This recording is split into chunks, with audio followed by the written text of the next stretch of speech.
मदनपाल सानुमंत देश का राजा था। बहुत दिनों बाद उसके एक लड़की हुई, उसका नाम माँ बाप ने मालती रखा। जब वह लड़की पैदा हुई तो उन्हीं दिनों वहां एक दूर देश का ज्योतिषी आया हुआ था। उस ज्योतिषी ने जन्म का समय पता लगाकर उसकी जन्म पत्री लिखी। कुछ दिनों बाद वह कहीं और चला गया।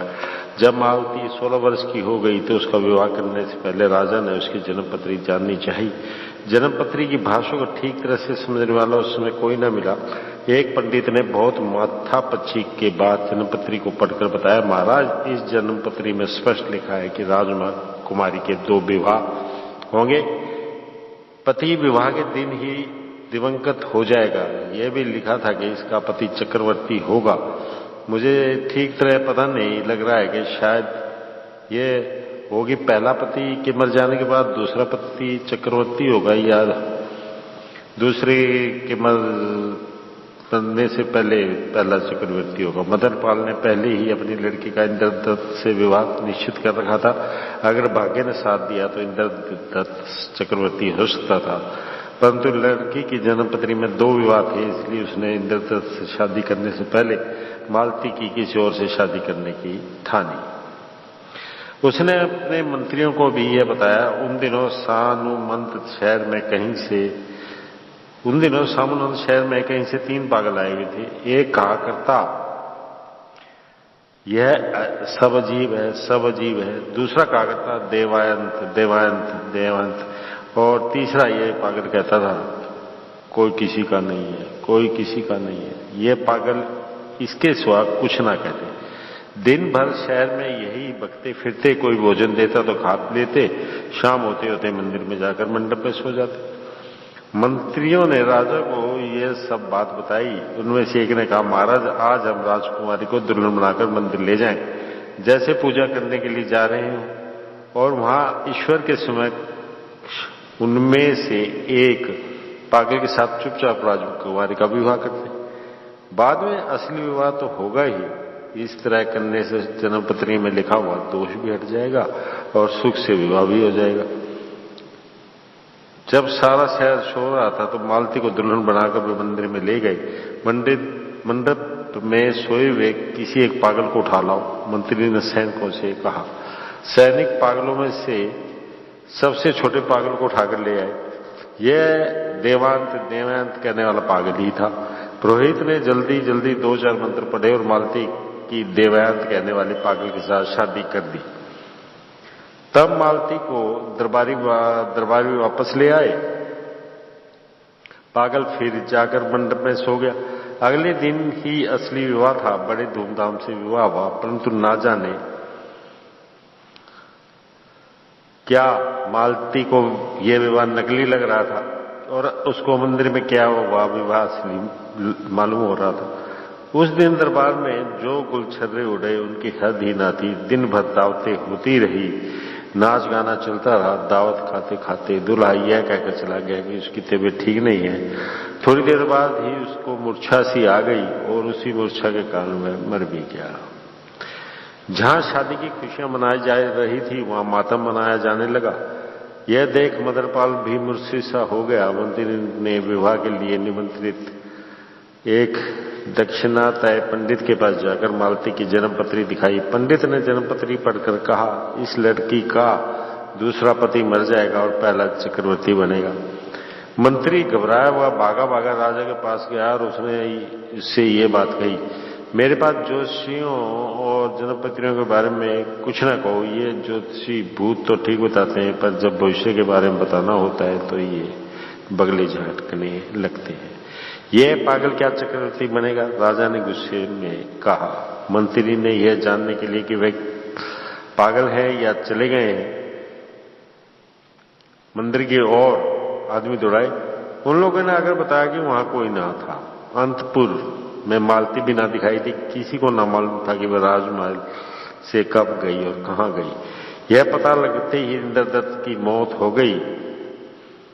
मालती को वैराग्य सा हो गया। उसने अपने रेशमी कपड़े उतार दिए और गेरवा पहन लिया और अंधेरे में ही वह मंदिर की ओर चली गई। पागल कहीं जाने की तैयारी कर रहे थे, मालती भी इनके पीछे पीछे ही चलती।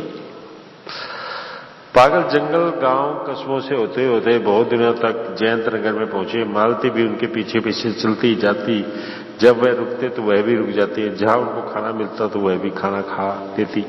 जयंत नगर में बड़ा शोर शराबा हो रहा था। उस नगर का राजा विजयवर्धन था। उसका एक ही लड़का था और वह भी बैरागी हो गया था। उसने विवाह न करना चाहा था। अब शहर में एक खबर आई कि वह कहीं मर गया था। इसलिए अपना उत्तराधिकारी चुनने के लिए एक हाथी को सजाकर शहर में छोड़ रहा था। हाथी जिस पर सूंड उठाएगा वही उत्तराधिकारी समझा जाएगा। यह सब मालती ने लोगों से कहते सुनते जान। गलियों में भीड़ लगी हुई थी। हर कोई सोच रहा था कि हाथी उसी पर सूंड झुकाएगा। हाथी के आने से पहले जयंत नगर में बड़ा शोर। हाथी के आने से पहले सैनिकों ने लोगों का चलना फिरना बंद कर दिया। उनको एक किनारे खड़ा कर दिया। पागलों के साथ मालती भी खड़ी हो गई। इस बीच में लोगों में हलचल शुरू हो गई। हाथी उसी गली में आ रहा था। ज्यों वह पास आता जाता लोगों में शोर भी बढ़ता जाता। हाथी सीधा उस जगह आया जहां पागल खड़े हुए थे। उसने देवयांत कहने वाले पागल पर सूंड झुकाई। लोग काठ की तरह स्तब्ध होकर खड़े हो गए। हाथी पर चढ़े मंत्री ने नीचे उतरकर उस पागल की ओर गौर से देखा। महाराज, आप ही हैं? क्या भाग्य है, मैं भी ना पहचान सका, पर बेजुबान इस हाथी ने आपको पहचान लिया। कहते कहते मंत्री ने नमस्कार किया। देवयांत कहकर वह पागल फिर से हंस दिया था। सचमुच वह पागल ना था। वह वस्तुतः उस देश के का युवराज भूपाल देव का ही उस देश का युवराज भूपाल देव ही था। कुछ दिनों पहले उसमें और मंत्री में कुछ अनबन हो गई थी। मंत्री ने उससे विवाह करने के लिए कहा। उसने करने से इनकार कर दिया। अगर भाग्य में लिखा होता तो क्या आप टाल सकते हैं? मंत्री ने कहा। सब कुछ मनुष्य के अधीन है, देव या भगवान के अधीन कुछ नहीं है, युवराज ने कहा था। एक दिन जयंतनगर में कोई योगी आया। वह बहुत प्रभावशाली लगता था, इसलिए मंत्री उसको दरबार में ले गया। योगी और युवराज में बहुत देर तक वाद विवाद होता रहा। योगी चला गया और उसी दिन से युवराज भी पागलों की तरह देवांत कहता देश विदेश घूमने लगा।